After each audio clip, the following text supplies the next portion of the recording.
As consumers, we are bombarded by it at every turn, like the Incredible Hulk being bombarded by gamma rays. But what makes some media endure, while others are banished to the forgotten black hole of obscurity, never to be heard from again?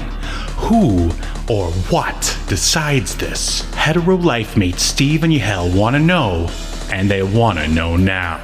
This is Obscurity Now.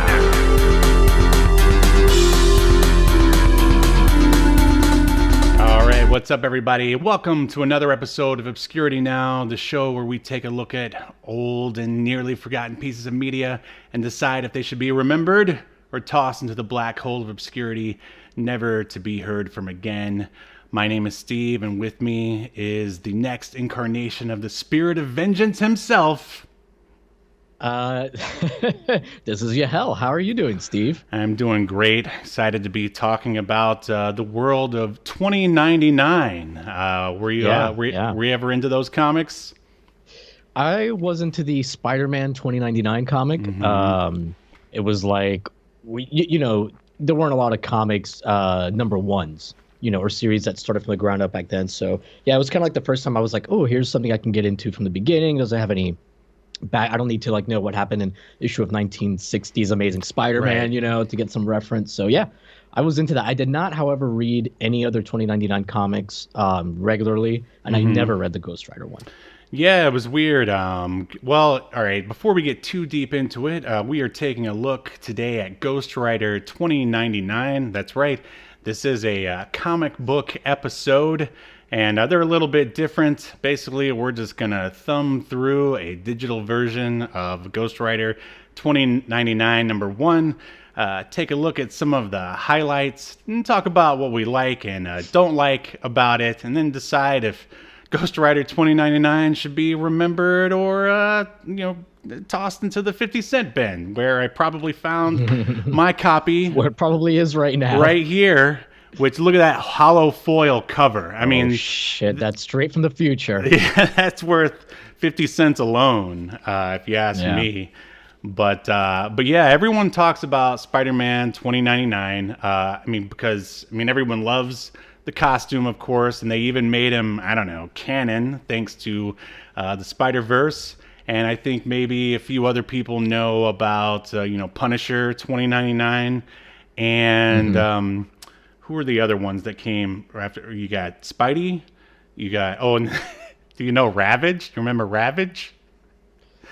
Ooh, I don't think so. It sounds kind of vaguely familiar, but... Yeah, so the big four. All right, obviously you got your Spider-Man. You got Spider-Man, Punisher, Doom, and Ravage. And then coming up the rear, which is a horrible expression, is X-Men. And then I think the last one may have been Ghost Rider. And I even remember when Ghost Rider 2099 came out, I was like, that's lame. Like, how are they going to do that? And even looking at the cover, I think that doesn't really sell it too well and kind of makes it terrible kind of, aside from the shininess, it's kind of lame. It's just basically it looks like if Ghost Rider 2099 was an actor, that would be his headshot, basically. He'd just be handing it out downtown, looking for work in horror movies.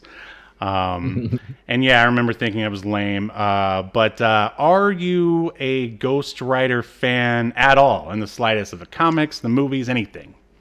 It's all right. Some of the comics were okay. I was never a huge fan of Ghost Rider.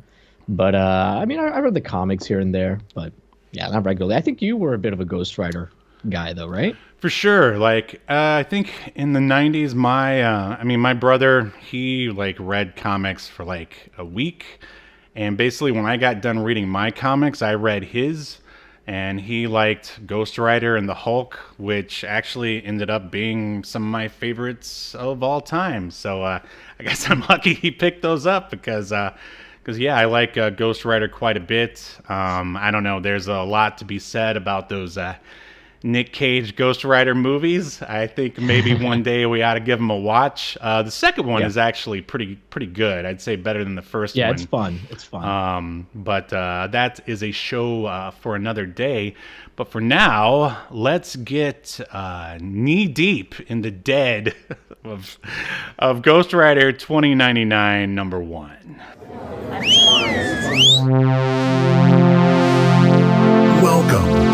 feature presentation.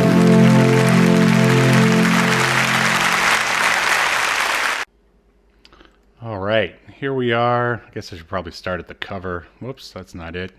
There we go. The aforementioned cover. The digital version definitely doesn't do it justice, or maybe it does. I don't know. Without the shininess, you can kind of see the penciling a little bit better. But again, he's just like, "Hello, I'm the Ghost Rider."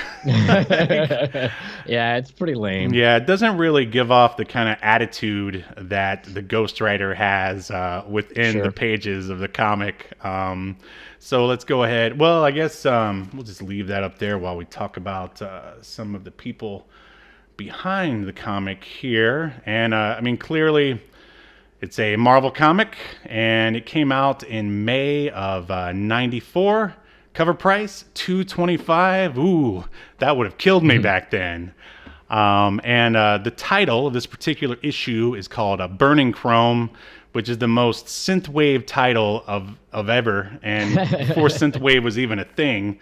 And this was written by Len Kaminsky, who is a basically comic book veteran.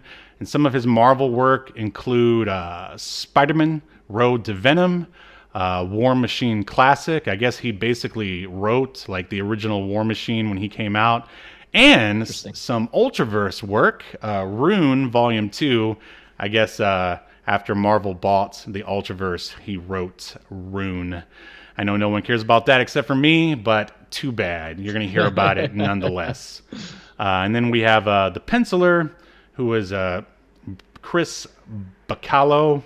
He penciled X-Men Unlimited #1. And wait, he's a penciler? Don't you mean he did the breakdowns? I guess both. I mean, I have them. No, I'm just like in the credits, like on the second page, like that's how, like, instead of just saying like, you know, this is the writer, this is the colorist, like they use like words, Len Kaminsky, breakdowns, Chris Bacalo, like that's finishes, Mark Blake. That's just lame. That is why I went onto the internet so I could get it in regular English and not like hip 90s slang, hip like pseudo. Me, hip 2090. You mean 99? 2090s slang. 2090s slang. Yeah. And he also helped create Generation X, which if you're hungry for more Generation X content, Yahel and I watched and reviewed the Fox Generation X TV movie way back when we first started this show. I don't know. It's like episode 4 or 6 or something. You guys know how something like that. YouTube page works. And Ultimate X-Men. And then I'll just briefly mention some of the other people who worked on the book. Mark Buckingham did the inks, colors by Christy Scheel and Heroic Age Studios. And the letterers are Richard Starkings and John Gushell. So we already talked about our history of 2099 comics and the Ghost Rider himself. So we'll just jump into a rather lengthy synopsis of the Ghost Rider 2099. And so here we go. An info thief named Zero is being chased by the artificial kids, that's kids with a Z, who are hired to take back a specific file that was stolen. Before they catch him, though, Zero sends his consciousness into cyberspace where he is saved by the Ghostworks, who want him to be their agent. He agrees, spoiler alerts, and they create a new cybernetic body. This body includes a Hellfire chainsaw arm that dub him Ghost Rider, and his first mission, Vengeance. And they basically spoiled all the beats of this story. I probably shouldn't have even read that. Yeah, so there we go. I think it's interesting that this kicks off in what's called Transverse City, which is basically like this massive 10-story highway, 10-story, 20-lane, 50,000 miles of bad road. That's how they describe it. Yeah. That was built between Detroit and Chicago. And it's a great excuse to have a hero with a motorized bike, wouldn't you say? Yeah, sure is. Sure is. I will say right off the bat, did not like the art.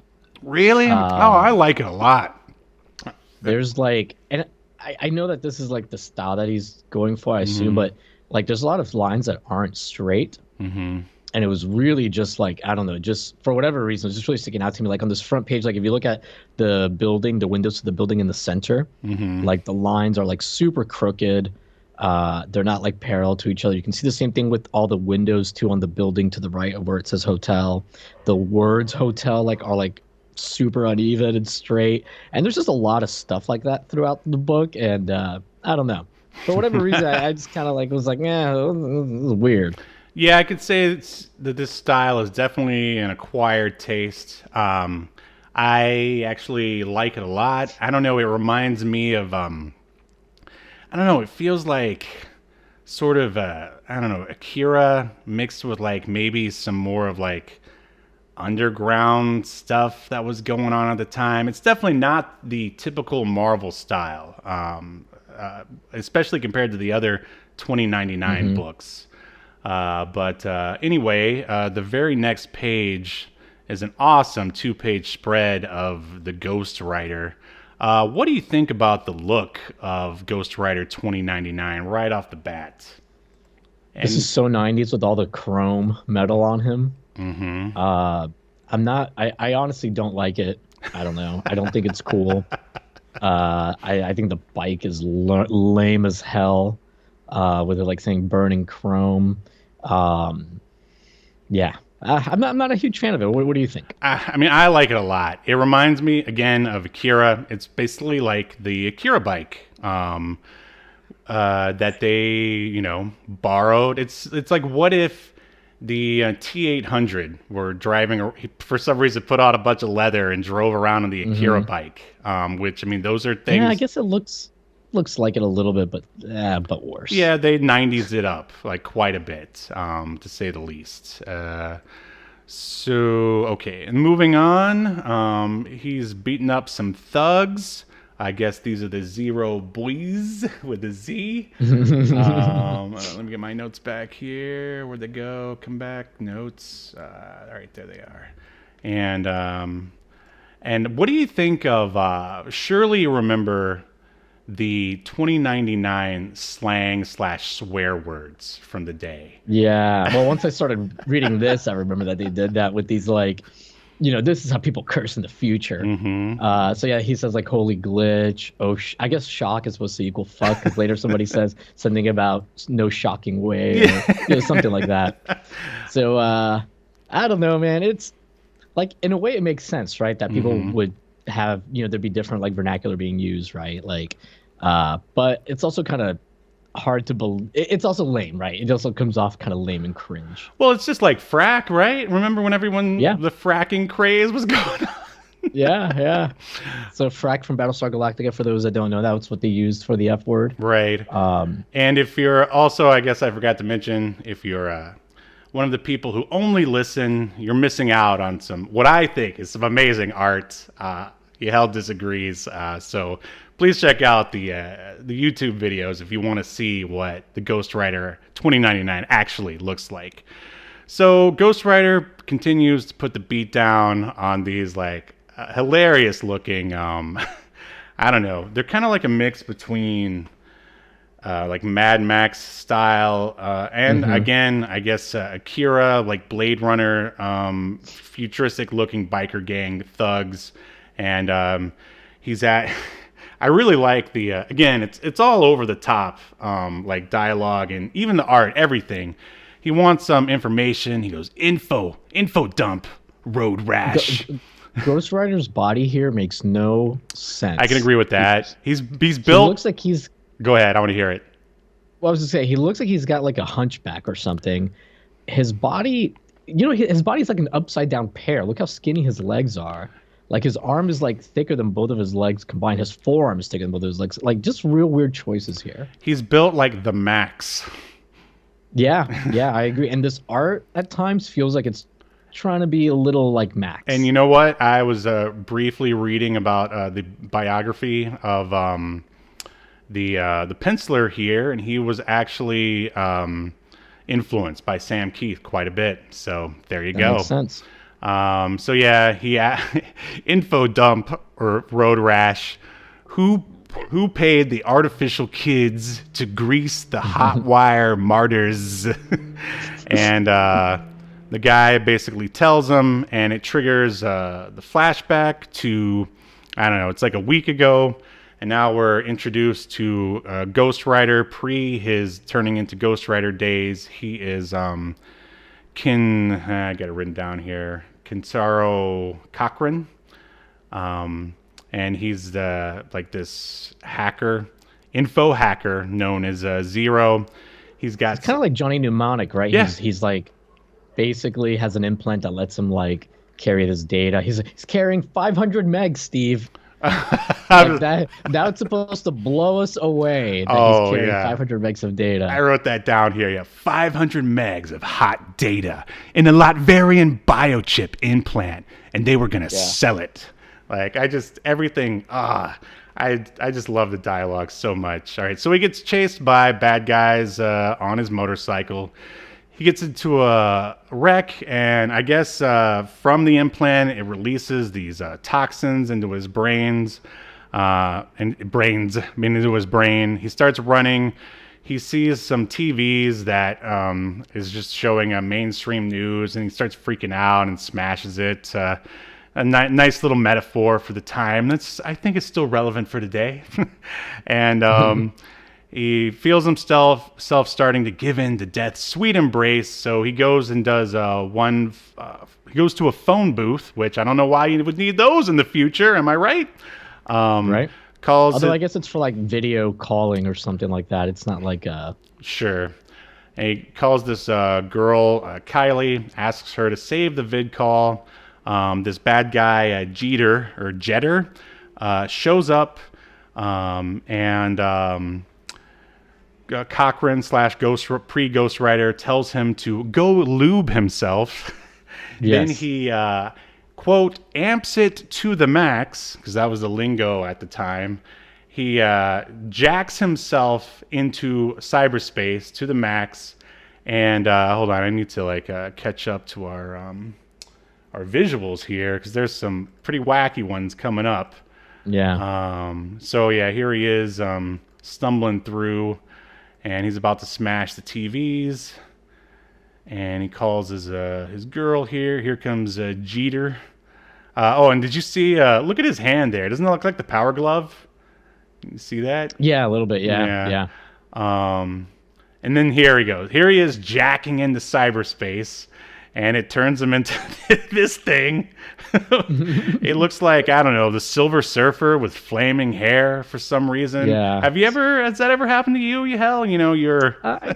when I'm going into cyberspace amped to the max? No, it's never happened. Maybe, you drink some Surge, you sit down, you spend a little too much time on the internet, and then you end up here in what is called the Ghost Works, which is basically, I don't know, this sort of like Twilighty Zone area of cyberspace, where I guess if you're about to die and then you amp it to the max, this is where your consciousness ends up. And they basically tell Cochran here that his physical body is damaged from beyond repair, but they've saved his consciousness and digitized it, basically.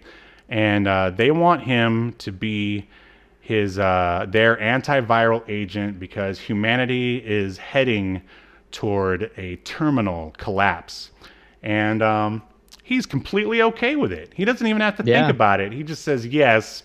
And I mean, I do have a problem with that, because you're supposed to have in the hero's journey, Yahel, you're supposed to have a refusal to the call. I mean, he doesn't really have a choice, because I guess the only other choice is like death. It's like, nah, I'd rather stay here with you weird guys and just, disintegrate and die. He could have at least thought about it, but he just agrees immediately. Yeah, but this is the 90s and everything was extreme to the max, I guess. So of course he says yes. And did you see here on page 16? There's I guess it's supposed to be Patrick Stewart on the TV. Yeah, he says make it so. Yeah, it's definitely. Yeah, he's definitely wearing like the TNG uniform. Mm-hmm. That was for you, buddy. You and your valley of Klingons. So then he gets transported into the body of they weren't really clear on where this robot body came from. Just that I guess they just had it. They've been building it the whole time, and it looks suspiciously like the T-800. I would say. What do you say? Yeah, yeah, it looks a lot like it. And yeah, it's implied that, like, I guess he says that they had some kind of assembly machines, and he's because like Ghost Rider guy says they made those assemblers dance. So yeah, they build this body. So, it just doesn't make any sense, right? Because they're in this like cyber, world or whatever. It's not real. So how are they making this body and getting it into the real world since it's not a physical body? So, but Well, they're controlling the machines, Yahel. I guess but it doesn't like the art doesn't really let us see that this is being constructed outside of the cyber world or whatever. No, it does not. Yeah, it would make more sense if they showed like a factory. It's all very Right.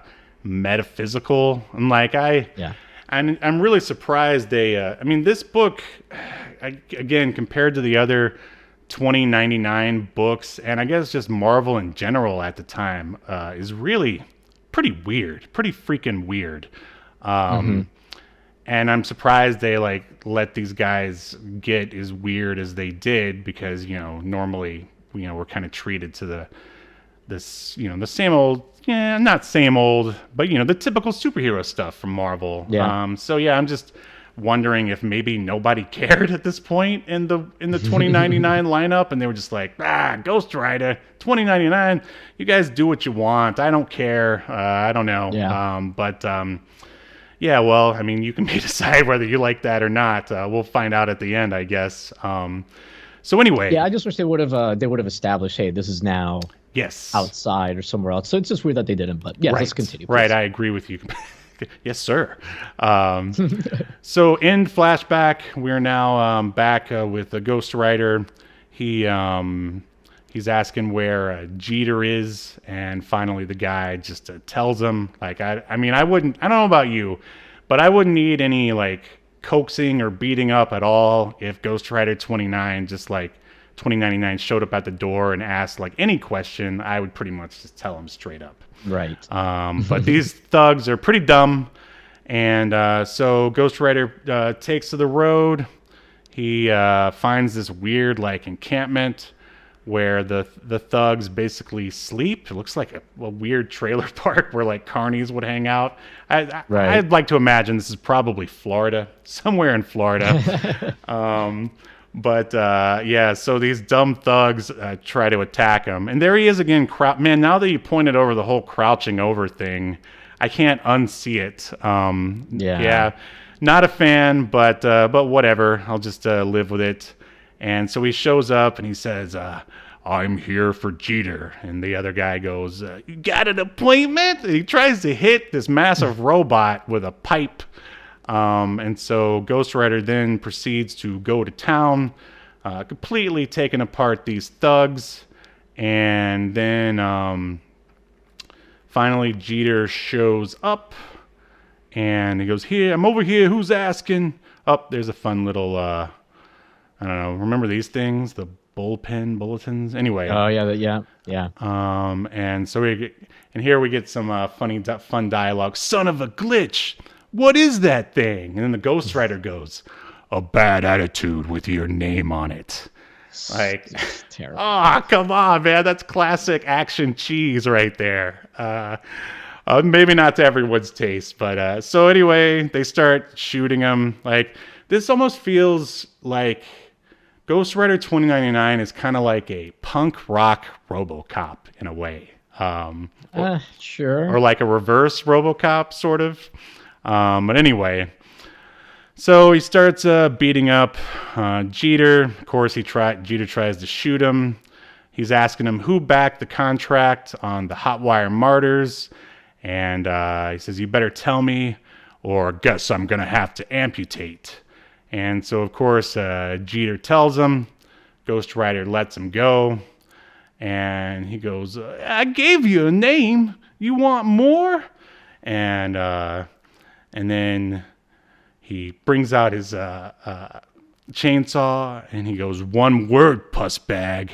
vengeance, and then the issue ends. And so these advanced beings or whatever they are that created all this technological body for him, they gave him a chainsaw, like instead of some futuristic weapon. That makes like no sense. Why would they give him a chainsaw? Because chainsaws are awesome, Yahel. Yeah, That's but surely why. cutting technology has advanced. It was just like, I don't know, man. It really took me out of it. I was like, well, that's dumb. That would be like, what are those sword things called that they used to put on guns, like Bayonet. Civil War era? Bayonet. Yeah, that'd be like if somebody today was using a bayonet. Well, even today that would make more sense than a fucking chainsaw based on the technology that they obviously have access to make this body. But they have. I digress. In one of those video games, like it's Gears of War. They have a chainsaw bayonet at the end of one of the guns. That's got to count for something, right? I mean, come on, it's got to count for something. Come on. So Gears of War. I've never played those. Is it set in the future? Well, it's definitely not set in the past or the present. I've never played it either. I just know that they have chainsaw bayonets. I see. Okay. Well, anyway, that is the end or the beginning of Ghost Rider 2099 #1. I've actually read ahead. Don't worry, Yahel. I will send you future issues so you can read ahead. I can tell that you want to. Yeah, I need to see how this chainsaw gets used. Yeah, let's go ahead and answer some the hard questions about Ghost Rider 2099. Remembered or obliterated? That is the question. All right, Yahel Velasquez. I'm afraid to ask, but do you think Ghost Rider 2099 should be tossed in the black hole of obscurity? Or let's put it this way. Should it be left in the back issue bin of obscurity, never to be heard from again? Or should it be talked about in the same way that Spider-Man 2099 is? I say toss it. Didn't like the art. Didn't think the writing was great.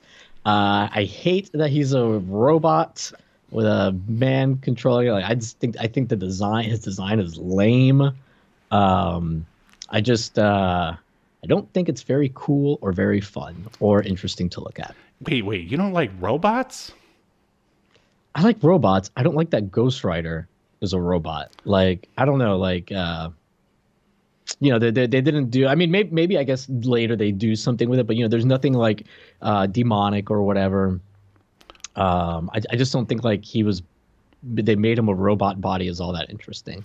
Oh, I don't know. I mean, I thought it was, I wouldn't say the clever, but an interesting cyberpunk reimagining. Well, sounds like you would like Star Trek Picard then. Whoa. Let's not say things we can't take back now. Because now Picard is in a fake body. Oh, God. I mean, is it like a young version of him, or is it? Nope. So he had, like, when TNG ended in the last episode, they found out that he's going to have in the future this incurable disease. And it starts hitting him, and he's going to die towards the end of the first season.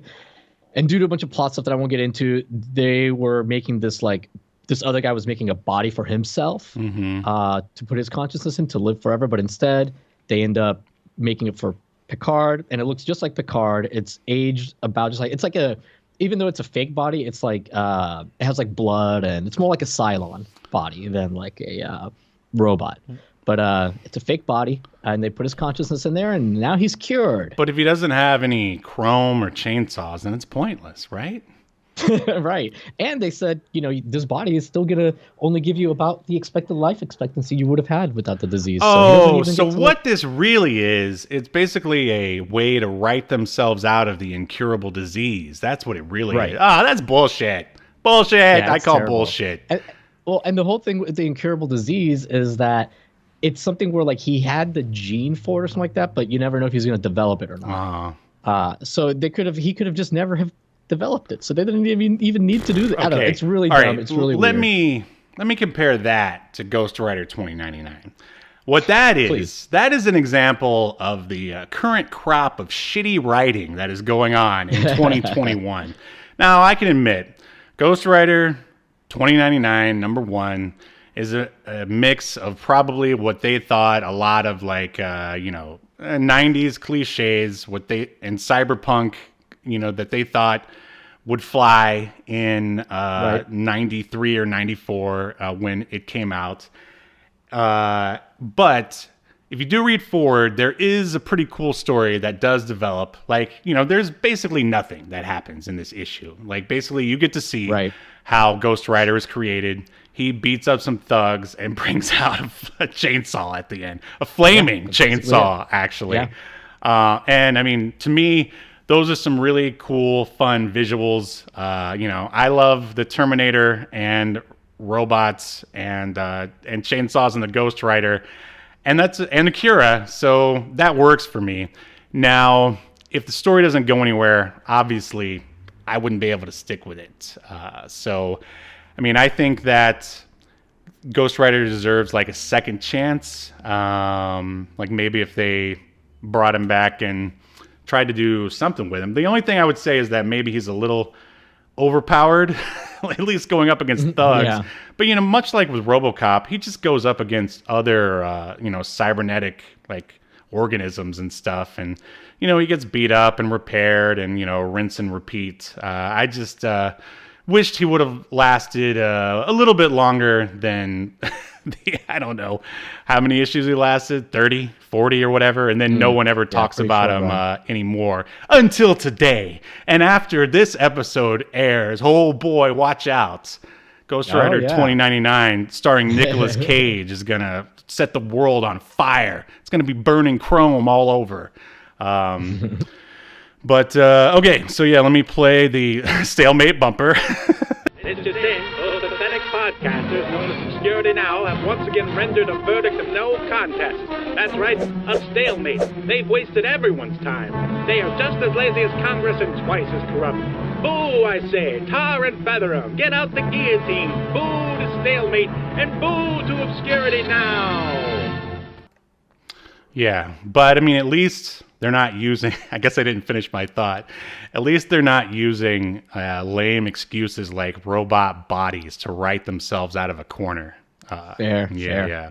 I mean, I want the best for the Star Trek franchise, not robot bodies for Sir Patrick Stewart. I mean, come on. I mean, I agree. I mean, when he got turned into a Borg, I mean, I was excited for that. I thought he looked awesome as a Borg, as Locutus, and I still remember it to this day. But anyway, before we sign off here, I've finished the Kickstarter video, or I should say crowdfunder video for the comic, and I thought I'd play it here if that's okay with you. Yeah, absolutely. Let's do it. And all right, it's here we go. I'm having a weird day. The name's Adam. Where I'm from, I'm known as the Zero Thief. Depending on who you ask, some might say I'm the best thief. But believe it or not, even the best screws up every once in a while, and that's what I did, and I had to make a fast getaway. I ended up crash landing on this bizarre planet. Turns out, I didn't get away fast enough. These winged freaks followed me here. It's just us here, Zero Thief, on this empty backwoods planet. So start talking, either to me or my blade. Okay, I do have something to tell you. It's about the planet. It's not that empty. Come on, man, I thought you were gonna duck. Loose. Cut me loose. Behind you. Whoa! Thought I was done for. It was gonna be a light snack for a snarling creature, but then she showed up, riding on the back of one of those monsters like it was nothing, and with a wave of her hand, the other razor-toothed beast just stomped away. I'd never seen anyone like her before in my life. I thought I'd say something clever. Thanks, have you seen my ship? She gave me a look that said more than words ever could, because I think she was trying to read my mind or something. And from there, things just got even weirder. Escape to Earth. 30 pages of insane dinosaur action that will leave you hungry for more. Issue 1, crowdfunding now. Written and created by Stephen Honeycutt. Art by Antonio Brandao. Colors by Bruno Furlani. Jump on now before the whole human race is extinct. Download the digital preview today. How are things over with wrestling, with gaming? Good. Just hit that 100K mark finally. Subscriber marks, and I got a little check mark by my channel name, so I'm one of the cool kids, and they're sending me the silver play button, so that's pretty cool. Sweet. That's awesome, man. Yeah. Congratulations. But how are things going with you, man? Good. I mean, just keep getting pages and keep sending those guys money. Hopefully the crowdfunder is going to make it all at least even out in the end. And yeah, that's basically it. And working and doing this show, burning the candle at both ends. What could go wrong? Right. What could and watching the celebrities, the beloved celebrities, drop like flies. Yeah. Well, at least Angela Lansbury's still around. Yeah. What an odd reference to something that happened 2 weeks ago. An episode that happened 2 weeks ago. Funny we're wearing the same outfits, too. Oh, well, I wear this Misfits shirt every Sunday. Oh, I see. Yeah, I wear it for God. Anyway. Naturally. All right, well, thank you so much for joining us on yet another comic book-centric episode of Obscurity Now. We're here every Sunday talking about something. And we'll hope you'll join us live next time, where we will continue to be talking about more obscure media only on Obscurity Now. See you next time. You've been enjoying Obscurity Now, a podcast that's recorded live to tape and streamed to Twitch and YouTube. Subscribe so you never miss an episode or hilarious quip. Take us with you by following the download links provided in the show notes to wherever you get podcasts. And take notice of our various social media links, if that's what you're into. I'm not here to judge. And make sure you join us live next week at 6 p.m. Eastern, 3 p.m. Pacific as we continue to discuss more obscure media only on Obscurity Now.